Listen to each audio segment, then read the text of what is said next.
यही होता है। तो इंसान कभी भी, आप अपने जीवन में जो शुभ कर्म आपको करना है ना, कभी उसके लिए निराश मत होइएगा।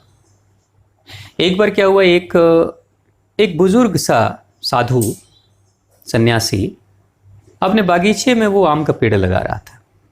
अभी उसी दिन आम का पेड़ मंगाया था और लगा रहा था और मिट्टी डाल रहा था। घोड़े पे सवार होकर एक राजा गुजर रहा था वहां से, उसके बागीचे के सामने से। घोड़े पे सवार होकर राजा ने जब रुका और देखा कि साधु आम का पेड़ लगा रहा है, तो हंसते हुए राजा कहा, बाबा, मूर्खों को तो बहुत देखा, लेकिन आप भी मूर्ख हो, ये आज मुझे पता चला।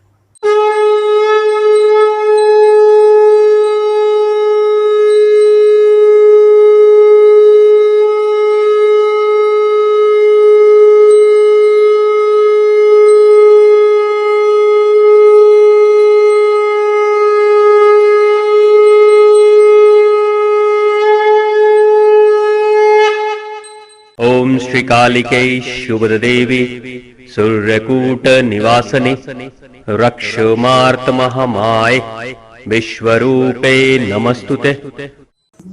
तो मैंने बहन जी कई बार देखा है कि 40 दिन लोग कर नहीं पाते हैं, बीच में टूटता है, कुछ ना कुछ ऐसा हो जाता है कि वो रेगुलर 40 दिन कर नहीं पाते हैं। मगर आपने कर लिया था। जी बिल्कुल किए। पहले आपको कैसा फील होता था?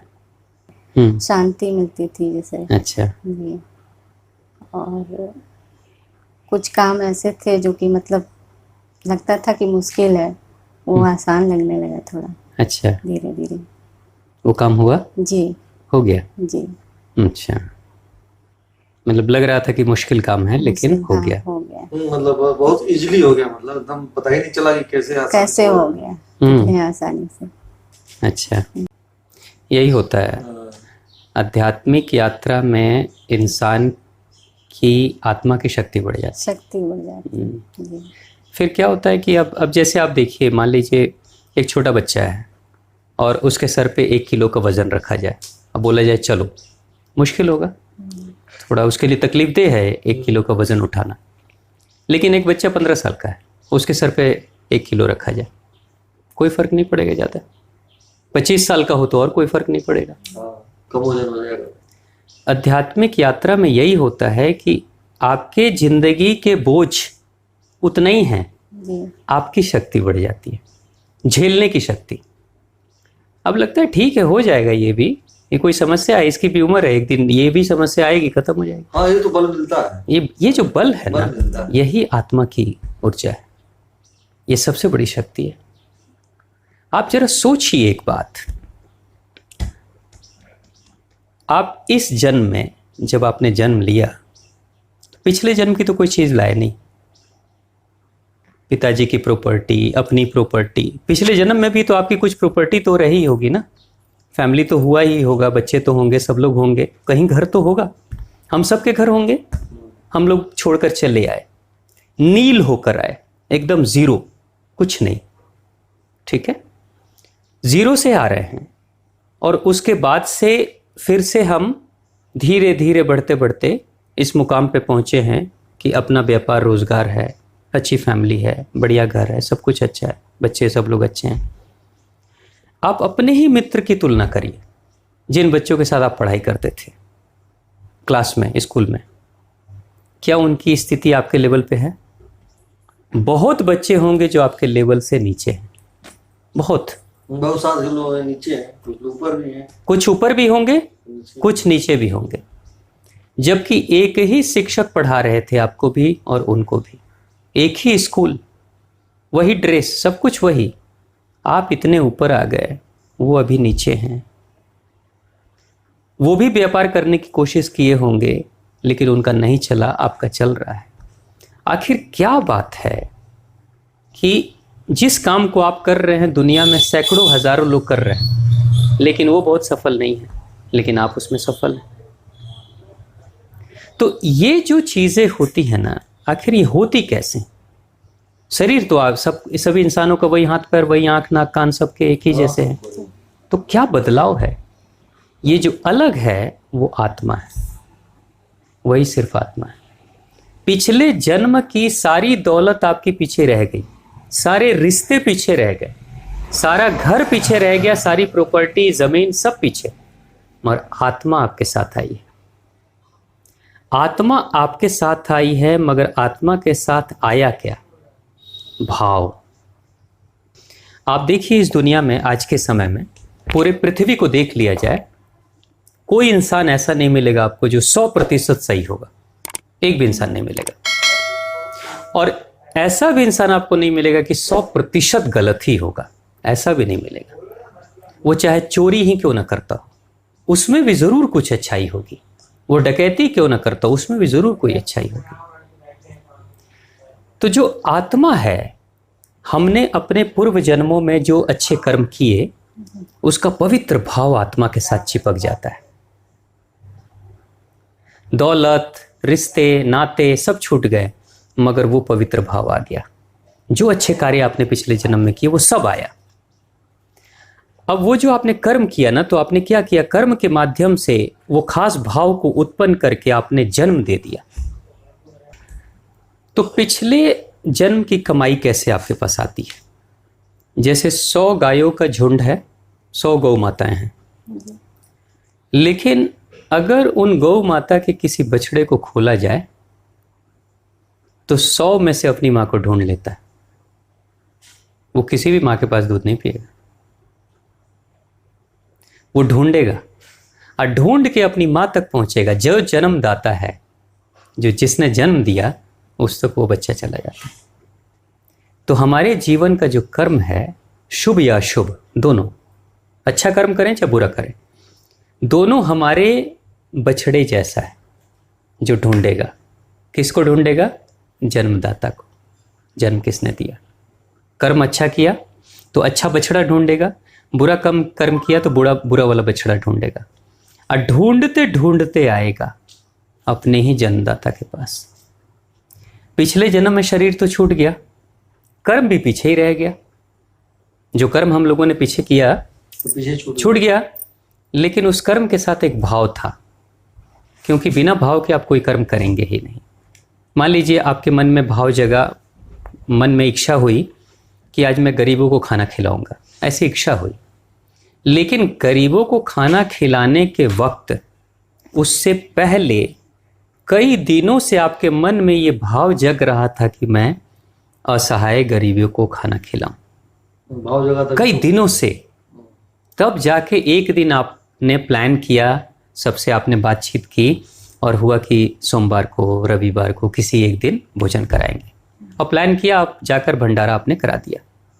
भंडारा तो आपने एक दिन कराया, कोई सोमवार, मंगलवार, बृहस्पतिवार, एक दिन कराया, लेकिन कितने दिनों से भाव चल रहा था? हमेशा कर्म बाद में होता है, भाव पहले ही जन्म ले लेता है। ये भी जो हो रहा है यार, हाँ। ये भाव ही तो था। यस, ये काफी दिन से भाव था, कब आ रहे हैं, कब आ रहे हैं, हाँ। कब आ रहे हैं। वो चल रहा था, चल रहा था। और आज वो आके धरातल पे उतरा है। आज सच में जो हम लोग प्लान कर रहे थे, सोच रहे थे, वो सामने दिख रहा है। कोरोना काल से हम लोग थे कि आइए आइए, नहीं देखिए आते हैं, अभी तो कोरोना चल रहा है। बिल्कुल यही होता है। तो इंसान कभी भी, आप अपने जीवन में जो शुभ कर्म आपको करना है ना, कभी उसके लिए निराश मत होइएगा। एक बार क्या हुआ, एक बुजुर्ग सा साधु सन्यासी अपने बागीचे में वो आम का पेड़ लगा रहा था। अभी उसी दिन आम का पेड़ मंगाया था और लगा रहा था और मिट्टी डाल रहा था। घोड़े पे सवार होकर एक राजा गुजर रहा था वहां से, उसके बागीचे के सामने से। घोड़े पे सवार होकर राजा ने जब रुका और देखा कि साधु आम का पेड़ लगा रहा है, तो हंसते हुए राजा कहा, बाबा, मूर्खों को तो बहुत देखा, लेकिन आप भी मूर्ख हो, ये आज मुझे पता चला। तो बाबा देखकर कहते हैं, क्यों, मैं मूर्ख क्यों हूं? उम्र है क्या इतनी कि आज जो पेड़ लगा रहे हो खाओगे? आज जो पेड़ लगा रहे हो, मतलब एक पैर कब्र में लटका हुआ है, अंतिम सांस ले रहे हो, और जब ये पेड़ बड़ा होगा 5 साल 10 साल के बाद, तब तक रहोगे खाने के लिए। तो वो जो साधु हैं वो कहते हैं कि आप तो सिर्फ इसी एक यात्रा को देख रहे हो ना, आप सिर्फ इसी एक यात्रा को देख रहे हो कि मैं पेड़ लगा रहा हूं, मेरी उम्र इतनी नहीं है कि ये बड़ा होगा और तब मैं खाऊंगा, तब तक मैं रहूंगा नहीं। लेकिन आप ये नहीं देख रहे हो कि जिस भाव से ये मैं लगा रहा हूं, कभी ना कभी मुझे फल मिलेगा। पेड़ तो यहां लगाऊंगा, फल कहीं और खाऊंगा। वही उसी पेड़ से फल मिले ये जरूरी नहीं। फल तो कमा लिया आपने, फल कमाई आपके खाते में जमा हो गई। ये तो हम खुद कहा करते हैं, मान लीजिए कि कोई जा रहा है, हम जा रहे हैं, तो अगर जो उसकी कहीं से परेशानी कोई दूर करे, जो कहा कि हमको भाई थोड़ा सा सहयोग कर दीजिए, वहां लेते चलिए, लिफ्ट दे दीजिए, जैसा लोग कहते हैं, तो उनको दिया जाता है। तो ये थोड़े, ये कभी मत सोचे कि ये हमारे काम में यही नहीं है, ये हमारे काम थोड़े आएंगे, हमको भी कोई मिलेगा लिफ्ट देने वाला। यस, हम करेंगे अच्छा तभी तो हमको हमारे साथ कोई अच्छा करेगा। यही तो भाव होता है। ये भाव तो हम लोग के अंदर से, इसका तो हम लोग दूसरे से भी कहते हैं, यही कल्याण करता है कि अगर हम लोग किसी का कल्याण करेंगे तभी ऊपर वाले के या हमको भी कोई कल्याण करने वाला मिलेगा। ये मत सोचिए जिसके साथ हम कर रहे हैं वही कल को करेगा, ऐसा कहाँ होगा, हमको कोई और मिलेगा करने वाला। इसी एक चीज पे बहुत लोगों की जो दृष्टि होती है, जिसके कारण से वो दुखी हो जाते हैं। लोग क्या कहते हैं, हमने उसके लिए इतना कुछ किया, वो हमारे साथ कुछ नहीं कर रहा, उसने मेरे लिए कुछ नहीं किया, तो वो दुखी हो जाते हैं।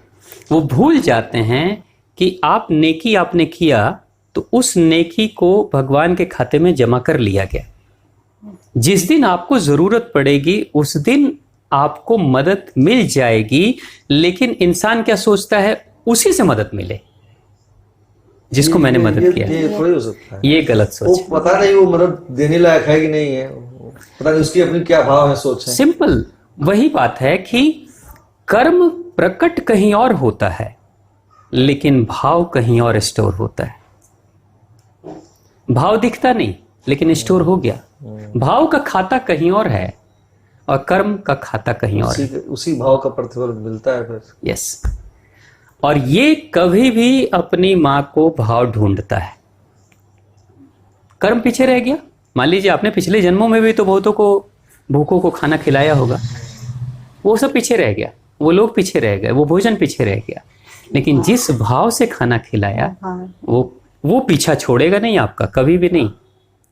उस जन्म को शरीर छोड़ दीजिए, आत्मा के साथ वो चिपका हुआ है, क्योंकि भाव हमेशा आत्मा का होता है।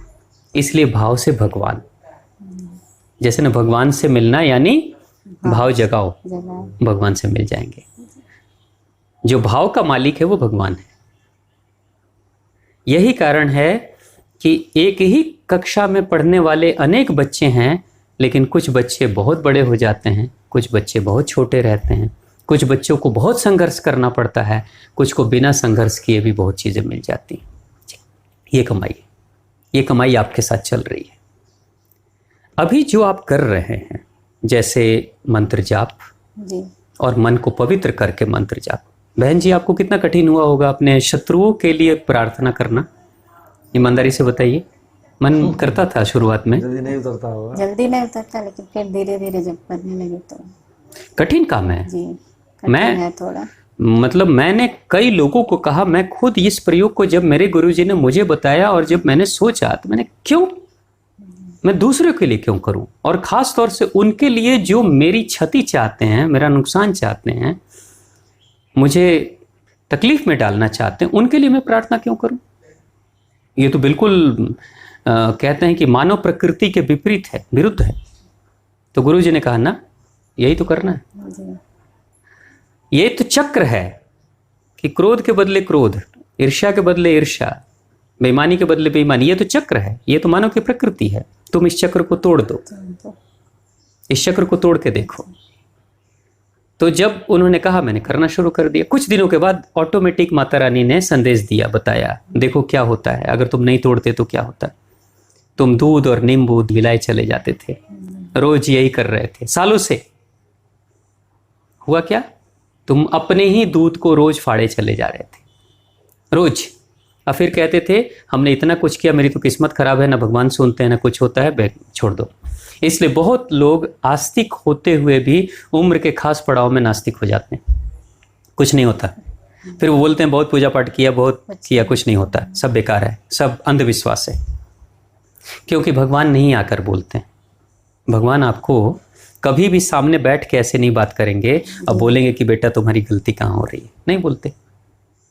वो कहते हैं जिस दिन तुम अपनी वो क्षमता विकसित कर लोगे ना, उस दिन मैं तुम्हारे पास हूं और तुम्हारी जिंदगी में परिवर्तन आने लगेगा। तो यहां जो मुख्य बात है वो क्या है कि हमारी दौलत क्या है, आखिर हमारी कमाई क्या है, कौन सी कमाई करें। जैसे आज की दुनिया पैसे की कमाई कर रही है, बड़े पदों पे पहुंच जाएं, बड़ा सोर्स पैर भी हो जाए, बहुत बड़ी बिल्डिंग बन जाए, गाड़ी बंगले हो जाएं, यही शान संपन्न, समाज में 10 लोग मुझे कहें कि हाँ मैं कोई हूं, ये कमाई हम कर रहे हैं। मगर सोचने की बात है, क्या ये कमाई रहेगी, जाएगी? जब इस कमाई का निश्चित उम्र है, शरीर के साथ ये कमाई पीछे, शरीर भी पीछे, कमाई भी पीछे। शरीर जिस दिन ये मिटेगा, उसके बाद से ये शरीर मेरा नहीं होगा, कोई और ले लेगा। अग्नि मेरे अंदर के अग्नि को ले लेगी, वायु मेरे अंदर के वायु को ले लेगी, पृथ्वी मेरे अंदर की पृथ्वी को ले लेगी, आकाश आकाश को, सब तो ले लेते हैं ना, सब ले जाएंगे। और मेरी जो दौलत होगी वो सब दूसरे ले जाएंगे, मेरी दौलत का मालिक कोई और हो जाएगा। तो जब ये दौलत, ये इस दुनिया की सारी दौलतें जब यहीं रह जानी है, मेरे साथ जाने वाली नहीं है, तो हम इस दौलत को कमाते हुए कुछ ऐसी दौलत भी कमाएं जो कि हमारे साथ परमानेंट रहने वाली है। वही आत्मा की दौलत है, आत्मिक दौलत। इसलिए अध्यात्म बोला गया, आत्म अध्ययन करो, आत्मा की दौलत कमाओ। आत्मा की दौलत जब भाव रूपी कमाएंगे तो अगले जन्मों में जाएगा और गाय के बछड़े की तरह पीछा करेगा और अपनी माँ को ढूंढ निकालेगा। माँ को कहीं जाने की ज़रूरत नहीं, बछड़ा तो ढूंढेगा। आपने चिट्ठियां लिखी, आपके पत्ते पे जवाब आएगा। आप क्या कर रही थी उस पूरी प्रक्रिया से? मंत्र जाप करके, हवन करके, दीपक जला के, नियमित हवन करके आपने यही किया। आत्मा को पवित्र, मन को शुद्ध, शांत करते जाओ, करते जाओ। आत्मा की शक्ति बढ़ते गई, बढ़ते गई, बढ़ते गई। तो आत्मा की शक्ति बढ़ेगी तो क्या होगा? आत्मा की शक्ति को ही लेकर मन कार्य करता है। आत्मा की शक्ति, जैसे आप देखिए इलेक्ट्रिक बोर्ड है, वहां पे उस इलेक्ट्रिक बोर्ड में एक वायर लगा है और उस वायर से ये फैन चलता है, जबकि उस बोर्ड में बिजली है, लेकिन उस वायर के माध्यम से बिजली यहां आई और तब फैन चला। तो उस बोर्ड से बिजली लेने वाला जो वायर है ना, यही मन है। वो क्या करता है? आत्मा से शक्ति लेके और शक्ति का इस्तेमाल करता है कहीं वायर के माध्यम से। आप क्या कर रही हैं कि मन बेचैन है, मन विकारों से भरा है, नकारात्मक निगेटिव सोच से भरा है, बुरे विचारों से, किसी की ईर्ष्या द्वेष से भरा हुआ है।